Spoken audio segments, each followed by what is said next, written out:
Good morning. Happy Valentine's Day. I'm VR Small. I'm the founder and CEO for the Veteran Women's Enterprise Center. And we want to invite you or welcome you to Tuesday at 9, Next Level Business Time. So what is this? We use the term next level in a lot of our programming. And this year we wanted to make sure that we continue to strive to help our businesses go to the next level. What does that mean? How do we really help businesses get to the next level?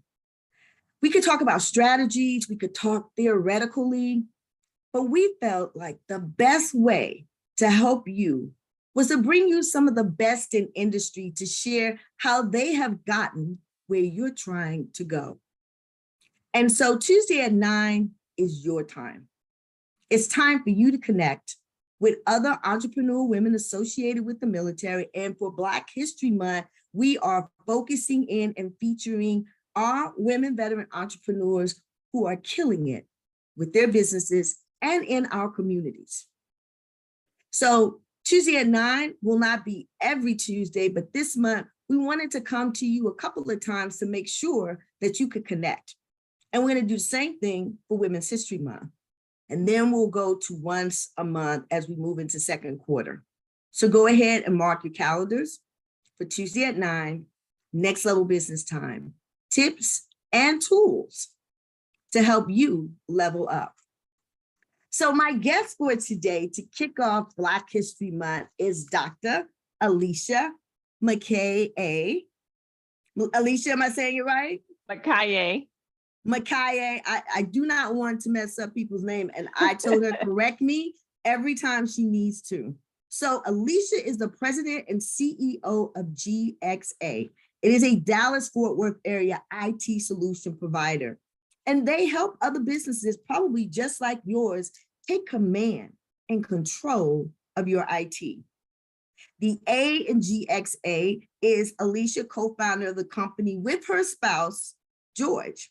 And they started this in 2004. All right, you guys are coming up on a big anniversary next year. We are. It is an award-winning entrepreneur, philanthropist, U.S. Air Force veteran wife, and mother of two. Alicia actively advocates and causes supporting children, family, and veterans across the globe. Now, recognized for her leadership, and I want you guys to know Alicia is a Ph.D., so we can call her doctor. Recently received the 2022 Dallas Business Journal Dallas Women in Technology Award. All right. The 2022 Power Couple in Tech by the Women Leading Technology Sorority. All right, y'all.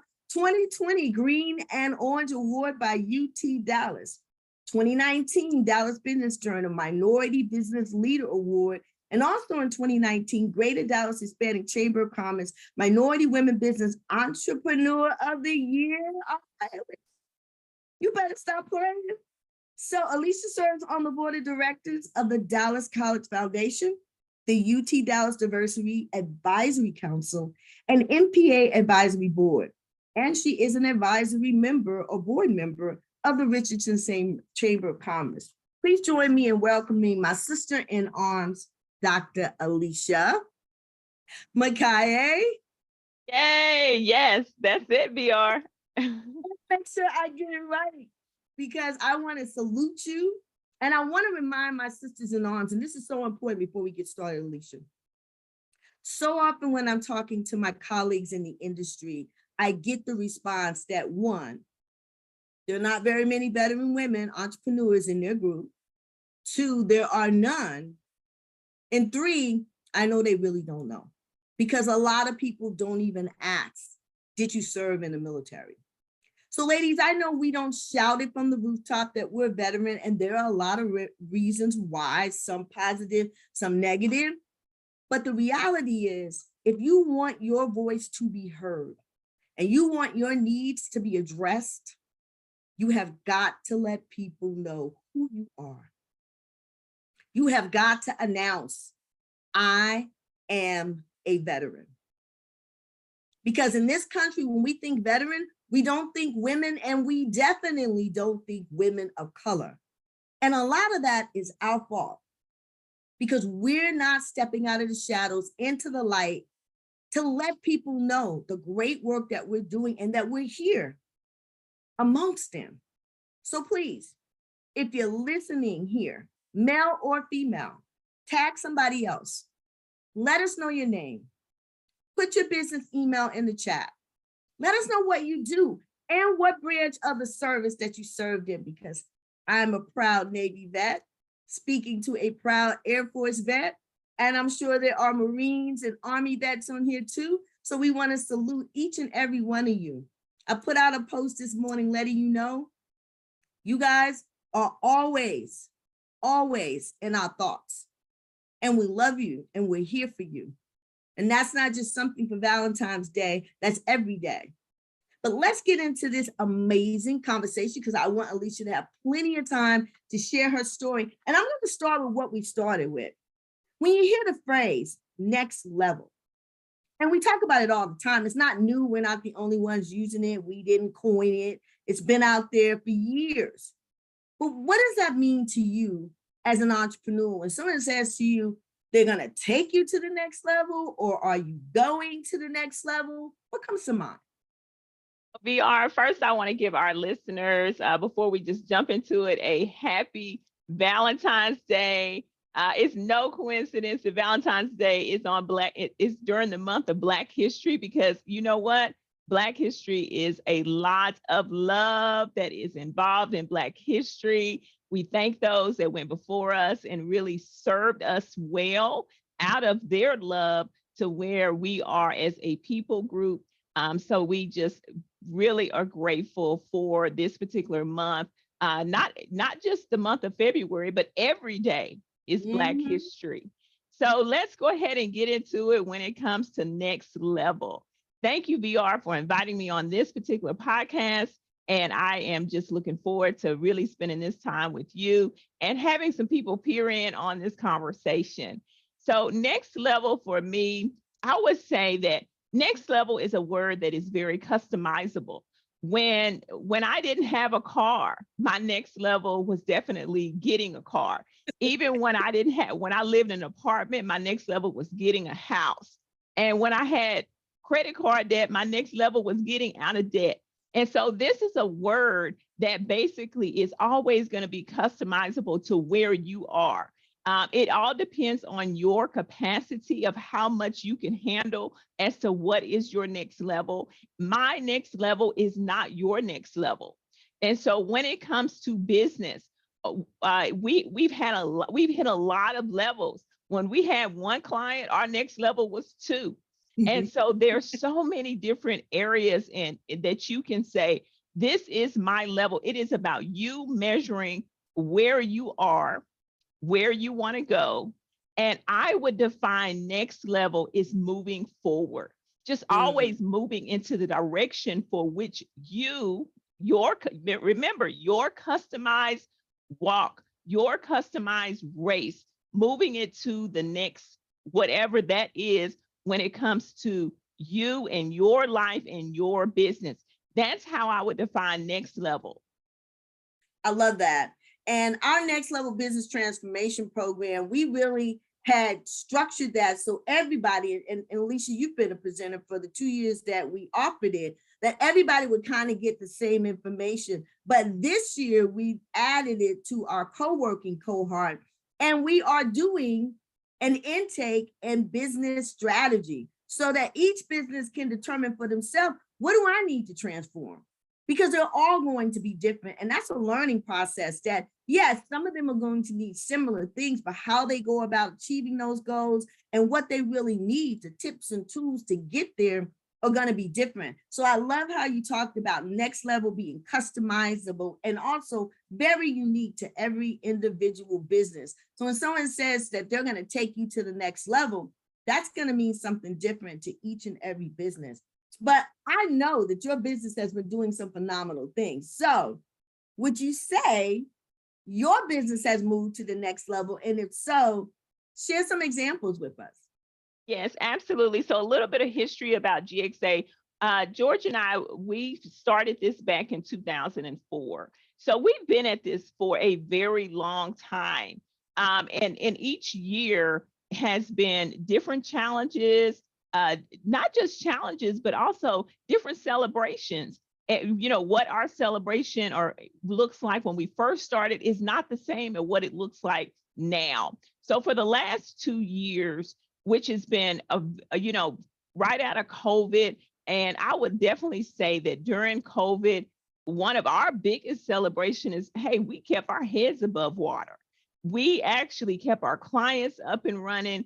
We had to put the oxygen mask on ourselves first, and then we began to put the oxygen mask on our clients. And so being able to transform and basically be flexible in one of the toughest seasons has been, nothing more than, I would just say, miraculous.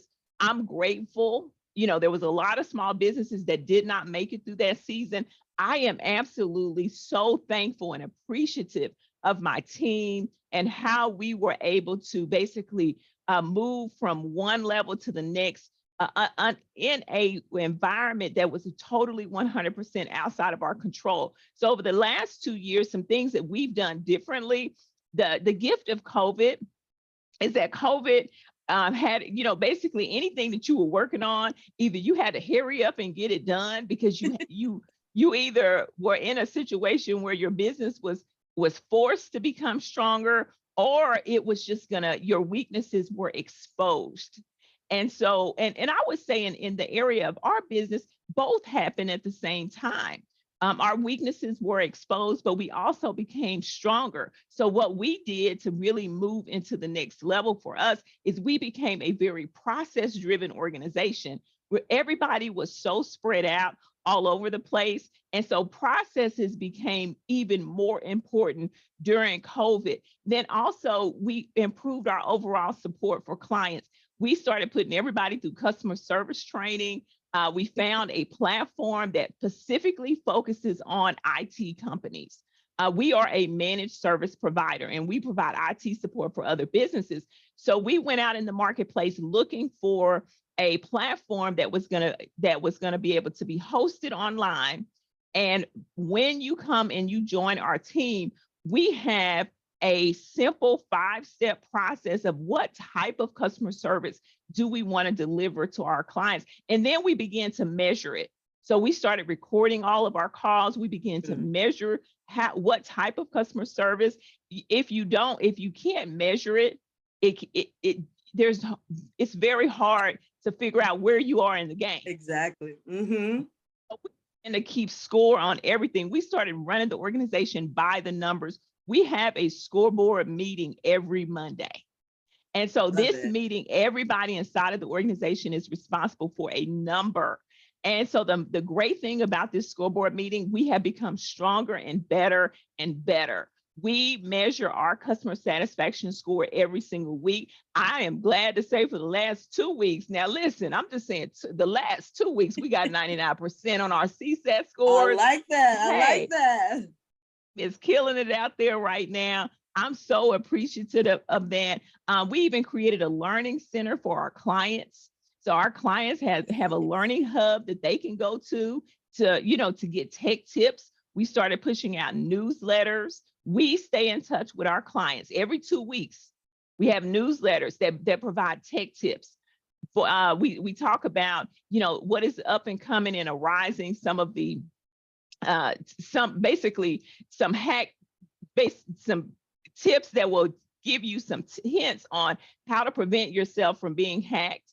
So we send that information out. We are basically all about educating our clients, as well as making sure that we're measuring what we're delivering to our clients, as well as, once again, behind the scenes, making sure that our team is process driven. We are ISO certified 9001.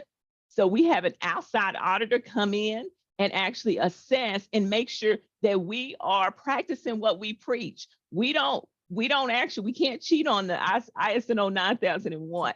So someone else has to come in and assess us. They just came in January. I'm happy to report we had no infractions. And so those are the type of things that you can do as an organization. And I'm not just sharing this to toot my own horn. I'm sharing this to provide you tips as how you can take your organization to a new level. Our clients are able to schedule appointments with us now. So it's not just about, calling the help desk and trying to get a hold to one of our technicians. You can actually call the help desk. If you cannot get a hold to our technician, you can schedule that specific time as to when do you want to be called back. These are small tweaks that we did, in the last 2 years that basically help to provide better support to our clients. As a result, we grew by 30%. That is awesome. That's awesome. And I want to hit on about 3 points that you touched on there. One, women don't toot their horn enough. So thank you for tooting your horn, because the accomplishments that you have achieved as a woman, and statistically they tell us that companies led by women, departments led by women have higher performance, higher productivity, but we're not saying it because we feel like, oh, we're bragging. No, you're sharing success strategies and how you've accomplished those success strategies that other people can learn from. So keep tooting your horn, because those are important things. Second, customer service, that customer service experience is so key. And people are worried about marketing and they're worried about all these other things. And they're forgetting that if your customers aren't happy, they're not coming back. So what is that experience? What is that overall experience from the moment they find you on the internet? Can they connect with you easily? Can they find what they're looking for easily? If they have questions, can they get an answer easily? We went to online scheduling too, because we had so many people back and forth with emails. And by the time we emailed them back with a date and time, that date and time wasn't available. So now 24/7, clients can go to our website, find a date and time that works for them, and book it. And now you're ready to go, and you haven't had to waste time playing telephone tag, which can be so frustrating for someone trying to get assistance, or emailing people and they don't get back to you right away. And we get hundreds of emails. I'm sure you do too, Alicia. A lot of them just advertisings and other events, and they're not our clients, and your clients can get mixed up in all of that. So that experience of how do I connect with you? Can I connect with you easily? Are you responsive to me? Is so important, and it's phenomenal that you guys are focusing in on. And last but not least, measurements.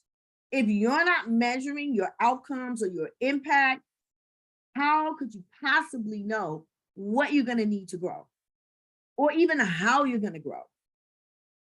So that is so critically important. I'm glad that you're sharing those things. I do want you to go back a little bit, because we all know that COVID was so impactful. For me, I always say the good, the bad, and the totally unexpected, because it really turned out to be an unexpected time for us. And we saw bursts of growth, not only with our clients, but also with our funding. But I want you to go back to some of those early years in your business and talk about some of those next level moments for you as you grew your business. Because Alicia, you guys did B2B, and you didn't have a whole lot of contracts and things. You found clients and built your company, and was actually an Inc. 5000 company a couple of times. So tell us a little bit about that initial journey. Yeah, so initially, I will say that we were basically, when we started the business, our biggest why as to why we were starting this was because we wanted to give back on a much larger scale. We wanted to have more control over our time, because we were very involved in missionary outreaches, going on the missionary field. I am a faith believer, so we were out spreading the gospel of Jesus Christ in a lot of different countries around the world, and we wanted to be able to do that even more. And so that was the motivator as to why. So when we started GXA, it was it had a very simple, basically, process, meaning that we found a problem that businesses were experiencing, and we had a solution for it. Our solution was to basically extend the IT support. George is the person that's gifted in technology. So he was the visionary for our family. And when we started, it was never designed to have employees, basically, run this business that would be Inc. 5000. We didn't even know about Inc. 5000 anyway back then. When we were starting, we were just kids. And so when we actually took off, how we started is a client. George had a client and he asked him, will you hire someone on behalf of my company and you pay them, you manage them, and just take care of my technology? That was it. It was just a question they had. They had a problem. They needed, they needed technical help. And they wanted someone on site all the time, but they didn't want to deal with the headache of having an additional employee. So that was how we started. It was very organic and word of mouth. This was prior to marketing. I don't even think Facebook even existed. If it did, it was very at the early stages of Facebook and LinkedIn. All of those things didn't exist. So people just started calling us through word of mouth. And so someone else asked us the same question, will you hire somebody? I'll pay you. So before you know it, it was 1 client, 2 client, 3 client, and it was all growing by word of mouth. And then after that, someone asked, people kept coming to us, and then we started in our home. So we didn't have a business, an actual office space. We started in our house. And then from there, we then went into, oh my gosh, we have another employee. It's 4. It went from 2 of us to 3 of us to 4 of us. So that was our next level, was going from employee to client to client. And therefore, George was working about 15 hours a day. We literally ran our house and was awake. Someone was awake 24 hours a day for years because we were just starting from ground zero. And it was a lot of sacrifice on the front end. We were young. We had a lot of energy at that particular time. We were very disciplined when it came to finances. We weren't spending all of our, I call it our overflow. We were disciplined enough to not to go spend a lot. And we were still driving our old cars. I think we had a Toyota Camry. At one time, I didn't even have a car. I was on the DART bus. And so all of that persistence, resiliency, organic growth led to an organization where we ended up getting Inc. 5000 3 times, and one of Texas' fastest growing business 1 time. So those things kind of were the result of what was going on privately. So what you do privately will flow over into the public. So it wasn't intentional. It was all about just following some very basic principles that we had adopted in our private lives. And then publicly, you were seeing the result of some of those principles that we had adopted. Yeah, and if you read the post on our website, you'll see we speak to the fact that personal development is so important. If you can't make good decisions, if you can't discern between risk taking, what's a good risk, what's a bad risk, if you're not really creating smart goals that you can achieve, if you don't know how to delegate.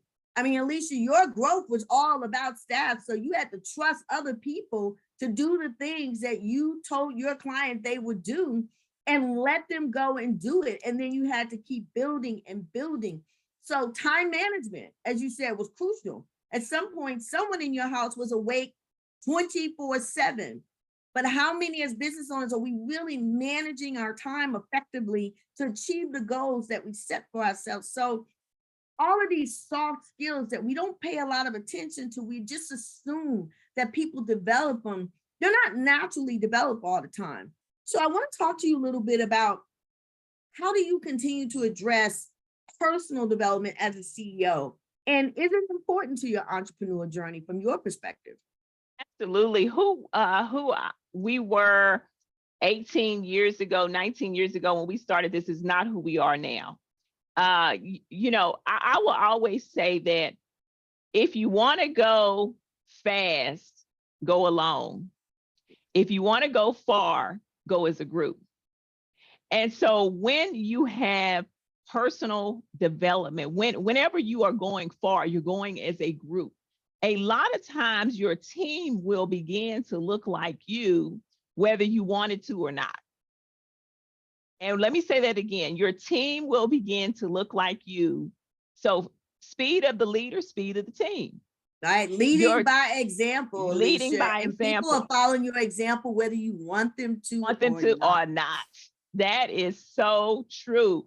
So that personal development, we underestimated the personal journey Mhm. over the professional. When I say we understated it, is because we didn't understand how our personal walk was only a reflective of our professional walk. And so Okay. what you actually work on personally, and personally, I'm talking about your spiritual growth, not neglecting that you do have some level of spiritual growth that you have to go through. It is a journey. Then you also have your professional growth, but your personal growth, really being able to be comfortable with who you are, having Mm-hmm. that esteem. That's why it's called self-esteem. Right, I it's didn't yours. understand. Yeah, it's yours. I didn't understand that beating myself up personally will impact how you show up professionally. And Exactly. so I didn't understand those lessons. So you said, well, what was the result of not understanding that your personal walk, being able to heal some personal wounds matters? Mhm.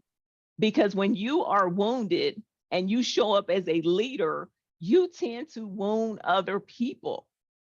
It is what it is. Oh, True. there are no perfect leaders. And so sometimes people think that leaders are going to be perfect. We are not. We are to bring in those people that hold our weaknesses, because you're going to always have a blind spot. But understanding that your journey, your healing journey, if you need to get therapy, if you need to reconnect spiritually, if you need to go get grounded, taking care of your physical body, all of that matters when it comes to your walk professionally. Because you can only be professionally, no, you can't be any more than what you are privately. Absolutely. And I think it's so important what you're speaking about, because back in 2017, when we started the VWEC, we realized that we needed to look at the whole woman, that we weren't, and I say it all the time, we are not working with things, we're working with human beings. And so you need to take a holistic approach. And I'll never forget a colleague saying to me, oh, you're not top of mind when I think of business because you're over there doing yoga and you're talking about nutrition and you're talking about food. And I was like, right. But if our people aren't healthy, they can't have healthy businesses. They can't Correct. lead healthy businesses if they themselves, as the leader, is under attack, whether that's under attack from health, under attack from their finances, under attack spiritually. You've got to be able to have a whole person come to the table. And you're right. We talk about personal SWOTs. What are your personal strengths? What are That's your right. personal weaknesses? What are the threats to you as a person? And where are the opportunities that you're not taking full advantage of? So just as much as you need to pull back and do your business SWOT, you have to step back and do a personal SWOT. Because like you said, what you bring to the table is going to impact your ability to move forward or to get to the next level. Correct. So that's why personal development this year is so important to us, because we know we've looked at the women and we said, everybody's telling you, go over here and do your digital marketing, get your website straight and all of these other things, but nobody's looking at you and asking, how can we help make you better, you stronger, so you can lead with confidence? Correct. And you don't have to be afraid Absolutely. of your weaknesses. You can say, this is not my strong point. Who around the table has this as a strength? Because that person should lead this element. And a good leader can pull back and say, it's not Now, me. This is not the one for me. share VR that a lot of times as entrepreneurs, you're not going to always know which areas that you are strong in, because some people that you may start off with one employee, how you manage one employee is going to be different to how you manage 15. And so you're not going to understand what is actually needed. And sometimes until you get into that situation. And so there are times that as a leader that you will have to understand there are only going to be certain areas that you're going to be exposed to because your capacity has not been reached. So you have to know from level to level, asking yourself, do I have the capacity to transform to be what the people need at that level, And so, and if you don't, how do you develop those skills? Or do you need to get outside support? And it's okay to ask for help. And so many people, pride and other things get in the way and they don't ask for help. Correct. And it's okay to ask for help. I want to talk to you a little bit about our military experience, because people talk about the military and how it impacts us. And we are kind of bred differently. We're taught to lead differently. It's an experience. So tell us, if at all, how your military experience prepared you or positioned you for your current role as a CEO. Yes, absolutely. I took so many nuggets away from the military, and I will say the military has been the gift for me that has never stopped giving.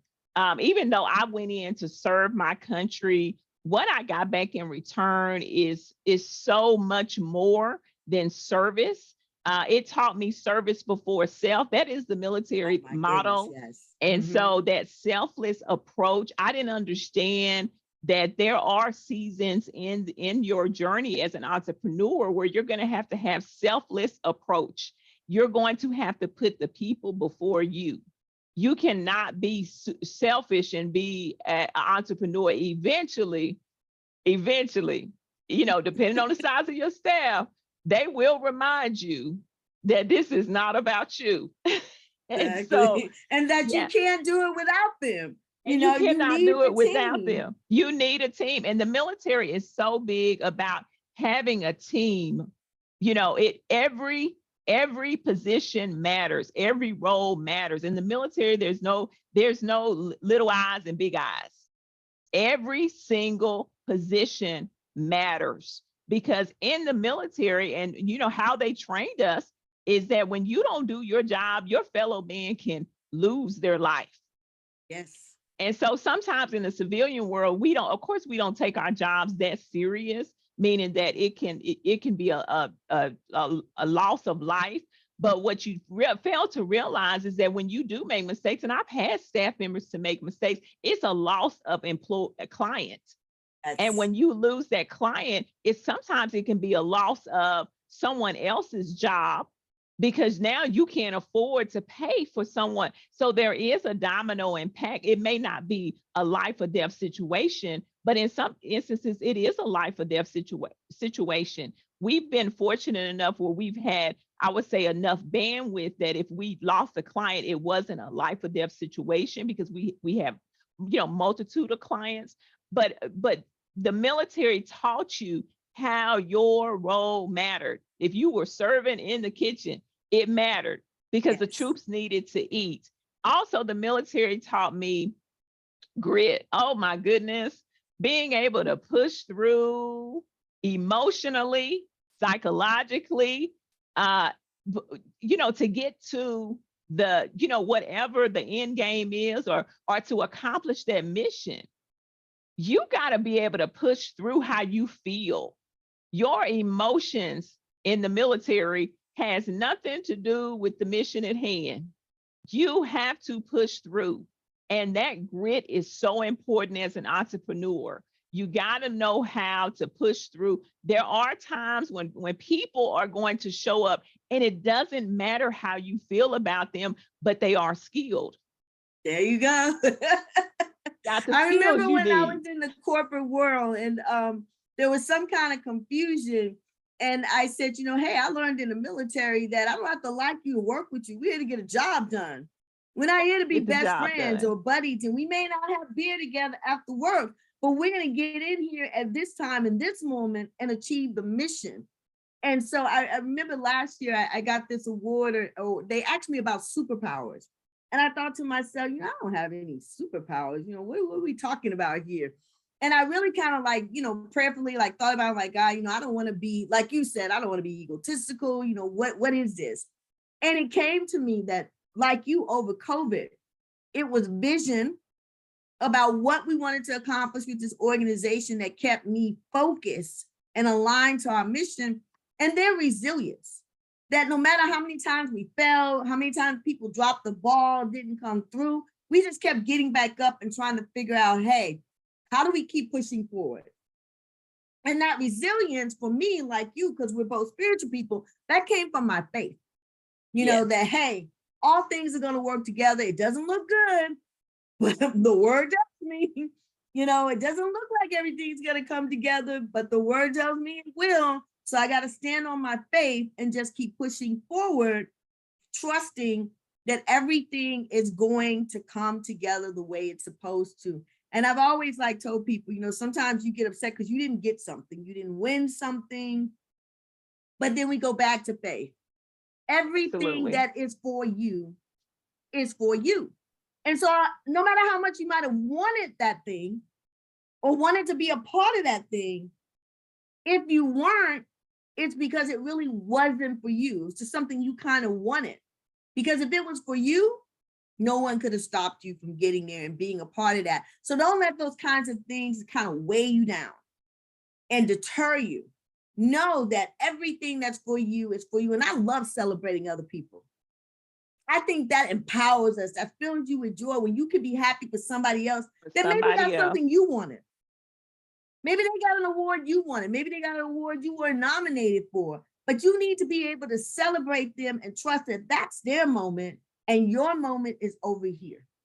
And the same way we want people to celebrate our accomplishments, we've got to be willing to step back and celebrate other people's accomplishments. So I love how you have put your staff first, that you understand that human capital is so important to the growth of a business, and also that everything and everybody that's in your company is important because they impact your ability to keep your clients satisfied. And if your clients aren't satisfied, you're not getting paid. And if you're not getting paid, you can't do the things that you want to do with your company, like keep people hired, give people raises, make sure that they have, decent benefits. So all of these things play into it. And I just want to remind everybody listening, if you work for a small business, remember, everything that you do is impactful. Everything. You want to make more money? You got to really make sure your clients are happy and that you're bringing in more clients, because that's how the company makes money. And so you got to be focused on the fact that you're all part of a big family, a big team, and you're growing and going together. I love that. I love that. Now, what advice would you give to other female veterans? And I really want you to think about the veteran community, entrepreneurs working to take their business to the next level, because we've already talked about the fact this is very unique.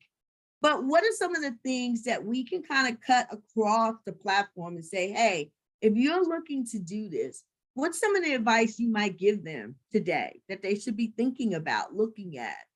Yes, and so definitely when I'm speaking to women entrepreneurs, and even just entrepreneurs in general, I will tell you that being an entrepreneur can be overwhelming. One thing that I want to basically tell you that is really normal is you're going to experience every emotion under the sun. You're going to experience days you want to quit. You're going to experience those, highs where it's celebratory, where you're so grateful that you crossed over. You're also going to experience days where you're going to want to pull your hair out. Those are all normal things that are part of the process. But just remember, it takes one day at a time. Being an entrepreneur is not a 100-meter dash. I know some people, it is cool to be an entrepreneur now. It is in fashion to go work for yourself and create your own hours and be your own boss. Oh, come on, boss lady. You know I'm talking to you out there. But just keep in mind that you got to know that there's going to be some good days and some bad days. Try not to focus on what you don't have. It's every entrepreneur out there is something that we need all the time. Try to really set into the space in the state of enjoying the journey, being appreciative for what you do have.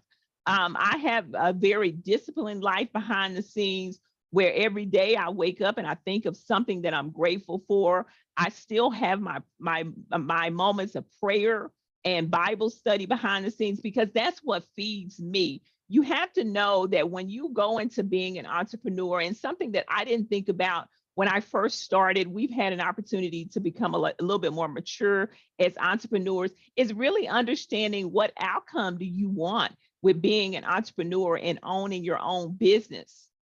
Having a smart goal, being very clear and specific, and a measurable goal. What do you really want out of this? Why are you working so hard? Hard for what? You really got to really define that, because the one thing about entrepreneurship is that, yes, it can lead to financial freedom, but if you are emotionally bankrupt, you can run yourself right into the ground.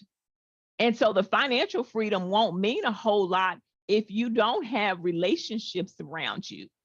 If your body physically has given in, if your emotions, and you can't think every day, because your emotions is everything. How you wake up and how you feel every day is everything. That's your experience. So being an entrepreneur is not just about running into, oh, I got to make my bread, I got to make my money. It's also about understanding that your life, that is an aspect of your life, but you don't want to go so much into that aspect that you lose those things that matter the most. The relationships around you, your physical body, taking care and making time for your own spiritual development, for your own physical development. And I'm preaching to myself too. So don't think that I don't get out of alignment as well. I do. And I have to take out and pull back and say, you know what? I'm going to pack my gym bag and I'm going to the gym in the middle of the day. That's what I'm going to do. You got to think in terms of, how do you make sure that your finances, that you're not just making money to be making money, but you're making money to achieve an objective. How do you create financial freedom? And what does that look like? Are you using entrepreneurship as a vehicle to create wealth while you sleep? Or just using entrepreneurship as a lifestyle business that if you're not there, it won't go? And so you have to answer those very important questions. Those are questions that throughout the 18 years, it's looked at me dead in my face, because there are some wins in entrepreneurship privately, and there are some losses privately, because entrepreneurship can be a lot of sacrifice. Yes. So you don't want to look up and be empty. And so it reminds me of that commercial about depression, where the person has the fan in front of them with the smiley face, but behind the fan, they're completely depressed. So people show up at networking events and they show up at all these different things. They've got a big smile and you think everything is going so fantastic, but behind the scenes is nothing but trauma and stress. And I want to remind you ladies, look, do not be afraid to ask for help. Do not be afraid to let people know if you are struggling, because you cannot get help if no one knows you need it. People are not just going to assume and look at you, because oftentimes we don't look like what we're going through. Correct. So you're going through a lot, but you don't look like that. So people are not going to reach out to offer you assistance unless you say, hey, I need help. And it's okay to need help. And it's okay to reach out for help. I think that was so important. What you're saying is that being the boss lady also means making some boss decisions for yourself, knowing that today I need to leave early. It's been a rough day. I've exhausted myself. Today, I need to leave early. Today, I need to take some time and go to the gym.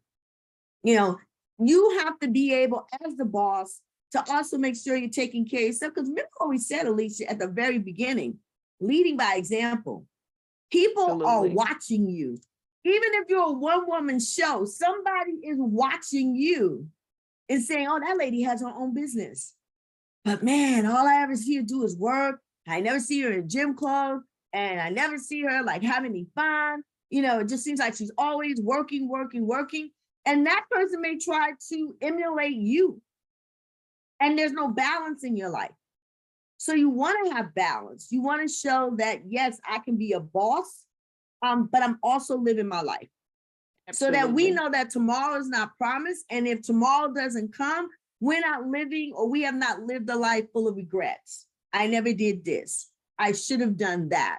But that you're balancing things so that, yes, I have this challenging job of being an entrepreneur, of making payroll, of finding clients, but I also have this challenging job of living a life worth living.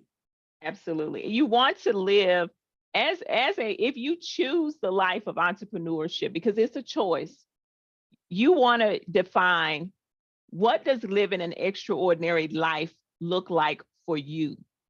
I like that. You live a life in which you are on a path or a journey of never-ending constant improvement. You have to define what gratefulness or what appreciation that you want out of this journey. Living an entrepreneur life, I will tell you, it is not about how many zeros you have in the bank. That is not happiness. I know people will put it on Facebook, Instagram, all about the houses, the cars, the money. The more stuff you have, the more management you have. Stuff takes up time. As an entrepreneur, you got to figure out ways. Everybody is gifted with 24 hours a day. So you want to figure out ways that you're not sucking up all your time to just trying to live a life where you're trying to solve everybody else's problems. And of course, you may be getting paid for it, but what is the price that you're paying? Because it's not just about money. Yes, they'll give you the money to solve the problem, but what's the price that you are paying to solve that problem? And when I talk about the price, I'm talking about your physical body, your time, your emotional health, your relationships, your spirituality. Those are the sacrifices that you have to find. And you have to define what extraordinary looks like in all those different areas and live that life. Live a life that is going to bring out the best in you. And what does extraordinary look like for you? And sometimes that only looks like $150,000 a year, and you are good. It doesn't look like a multi-million-dollar life. Remember, stuff takes time. How do you want to spend your time as an entrepreneur? That is so important. And one of the things I tell all my mentees, and I start with that, is what is the end game? Are you building a consulting firm where you do just what you said? I'm making 150, $250,000. I'm happy. I can live my life, go on vacation. I've got savings. That's it. That's all I want to do. Are you building a legacy for your family that you want to pass on? And there are other people in your family that are in this game with you, and you guys are building a legacy. Are you building a multi-million-dollar company that's going to be national or international? Are you building a franchise that you want other people to buy into? Or are you building to make money and you plan on selling this? And there's nothing wrong with that, but you need to know, what's the end game? What's the end game? Because that's how you start building the plan to achieve the end game. So you want to know, what's my end game? Am I building to sell? Am I building for the long term? And once you know the end game, you can really focus in on the strategies that you need to put in place to achieve those goals. To get to those goals. And it's never too late, ladies, to come up with an end game. No. I will tell you, when I started this, we were so young, we didn't have an end game. But now, as I've gotten older, I'm a little bit closer to the big 5-0. Then now I'm thinking about, what is my end game? And so now I'm thinking about, okay, I got to make sure that physically I can keep going, because I have small children. And so those are things that are more important to me now versus in the beginning. It may have been the stuff, trying to get the house and get the car. And at the end of the day, hey, you can't take that car and that house to the grave with you. You can't. Nope. So you got to really ask yourself some very tough questions. I'm in the process of answering some of these questions. So that's why I tell you, I'm preaching to myself too. I'm not just talking to you ladies. These are things that I've learned along the way. And I'm just coming by and actually just saying, hey, I want you to think about, I want you to process what are you working so hard for? Like for real. I love to remind people, and it's one of my favorite sayings, is that you're blessed to be a blessing. That's so right. The things that you have acquired, the funding, the opportunities, are so that you can create opportunities and impact others in a positive way. It's never just about you or me. It's about that greater impact that you can make. And as an entrepreneur, we have so many women veterans that want to give back. And people come to me all the time and say, well, I want to do a nonprofit. Why? Because they want to give back. They want to help people. But how many of us, we need to get into that $1 million club. We need to get into that $1 billion club, because that's when you can really be impactful. And if you're struggling and trying to help somebody else that's struggling, how impactful are you really being? But when you get your business up and running, you can start a scholarship fund. You can donate to other nonprofits. You can give back in a way that doesn't hurt you and is also helpful to other people.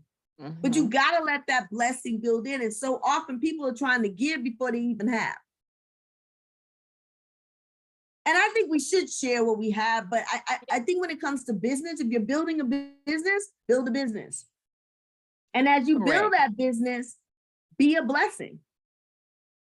Correct. And that's as why I much said, as you can. And when we started off, we actually, we had in mind of, we have principles that we live by very privately. We still believe in giving back 10%. That is just who we are as a couple, as human beings, our faith walk. And so when we weren't making very much, we were still giving our 10. Oh yeah. And so those are principles and discipline that has to be adopted on the somewhere on the front end. We adopted it on the very front end, and we've been blessed beyond measure. But you got to really understand who you are as a person. What are your principles? What are you going to live by in order to be in this particular game? You really and I think that's a great position, like giving your 10%. You have so many people that are trying to give way more than what they're bringing in. And it's like, you can't do that because you don't have that to give. You got to balance the scales here. You want to give $1,000 scholarship, but you only made $1,000 that month. You got bills you got to pay. You got to reinvest in your clients. So maybe you only give $100 scholarship. Correct. People who are in need are appreciative of not just the money, but the thought behind it. That this person is willing to give from the small amount that they have. I still want to be a blessing to somebody else. Just know to balance, like you said, balance that. Now, this wasn't one of your questions, Alicia, but we have a little bit of time and I want to delve into it. Last month was National Mentoring Month, and I wanted to get your insight on how mentoring, or if mentoring has at all been something of value to you. Do you have a mentor? And what has that whole mentor experience been like for you? I want you to talk to it from two perspectives. One, the perspective of a woman of color, because statistically it says that we don't often have mentors. And then also as a woman in business, because women, African-American women, we are leading the numbers and starting these businesses. But do we have the support we need to really grow those businesses and get that insight from those people who have gone before us, or people that are kind of along the journey with us, but may have, information that they can share? So two perspectives, as a woman of color and as an entrepreneur. As a woman of color, probably not until maybe the last decade or so was I really aware or even conscious of mentors. I've always been so super focused, and I've just ran my race in my own lane, VR, and just really, I would say that I did not have an assigned mentor. I think I only once or twice in my career have I actually approached someone to be my mentor. And they did turn me down. So they didn't accept me as a mentor. And no shade, I'm not throwing shade at them at any fashion or form. But I want to say that mentorship, if you can find it, it is absolutely important, imperative. Now, I have had the opportunity to be a mentor to someone. And so I've given someone that gift because I understand when you don't have someone to sharpen your iron, you can be limited to how far you can go. But what I have gotten as a woman of color is a coach, a business coach. And so I have invested in getting a coach where I have spent, especially during COVID, the last 2 years, I probably spent the last year having a professional coach. A coach is designed to really show you where your weaknesses are, help you navigate the day-to-day of what some of the challenges that you're dealing with, and help and help you understand your blind spots. Any great athlete has a coach. Right. Any great athlete, Serena Williams, Michael Jordan, even LeBron James, they all have coaches. And so I've taken it from a perspective. Now, you do have to pay for coaches. And so I have invested my money into getting a coach. And so then as time has went on, just as business ownership, we brought in consultants. So there has been people along the way that have poured into us, but we have gotten what is called paid partnership, meaning that we paid for people to come and pour into us. And so, but as a business owner and entrepreneur, you can find avenues such as Goldman Sachs 10,000 Small Business 12-week program. There's no pay that you have to pay. You do have to apply to get in, but they will give you a business coach, and there's no cost out of pocket. So as a business owner, I will tell you this: be creative in how you can get information, because that's what a mentor does. A mentor is giving you information. Attend webinars, seminars. Also consider enrolling yourself in business programs such as VR program as well. Next Step Transformational Leadership. That's another vital program that helps you get to the next level, but it strengthens you because the resources that VR brings in, such as even myself on the technology side, what we do is we come to tell you about that one aspect of your business, and that is what helps you get stronger and stronger and stronger, is being able to invest in your business. And I take out time. I have a leadership conference that I'll be flying out to in May.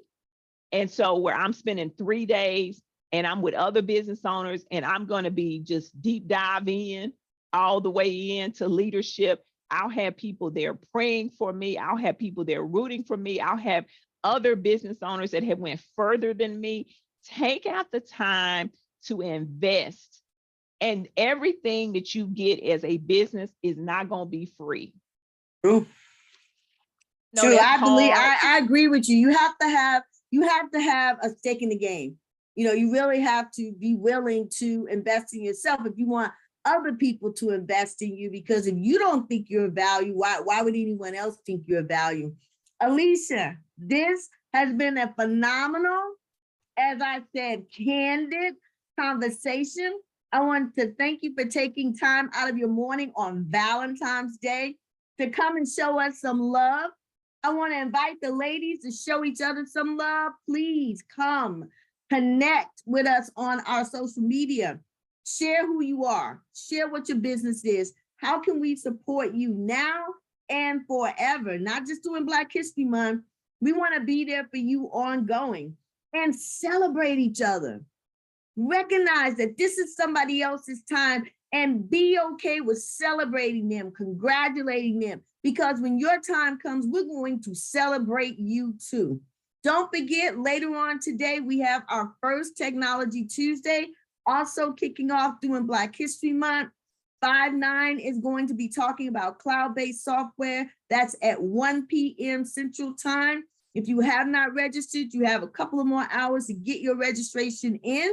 And we'll be coming and relaunching, we're bringing back an oldie but a goodie now, Breakfast with a Banker is going to relaunch with Chase next Wednesday at their community center. Sorry for those of you that are virtual. This is going to be an in-person event, but you can come and learn about the fabulous things that Chase is doing, not only as a business banking provider, but also in our community. And Deborah Moore, CEO for Mama Moore Gourmet Popcorn. She was a second prize winner of our 2021 pitch platform.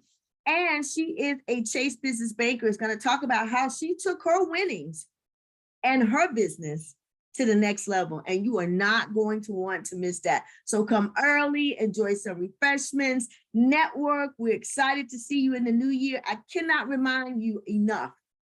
In 2023, VWEC is a place to be. See you next time, Tuesday at 9. Thank you. Thank you, Alicia. Have a wonderful Valentine's Day. Thank you, VR, for waving the flag for all us veterans. Come on, VR. I love you guys. And thank you so much for support. Y'all have an amazing Valentine's Day, and hopefully we'll see you in a couple of hours. Bye-bye.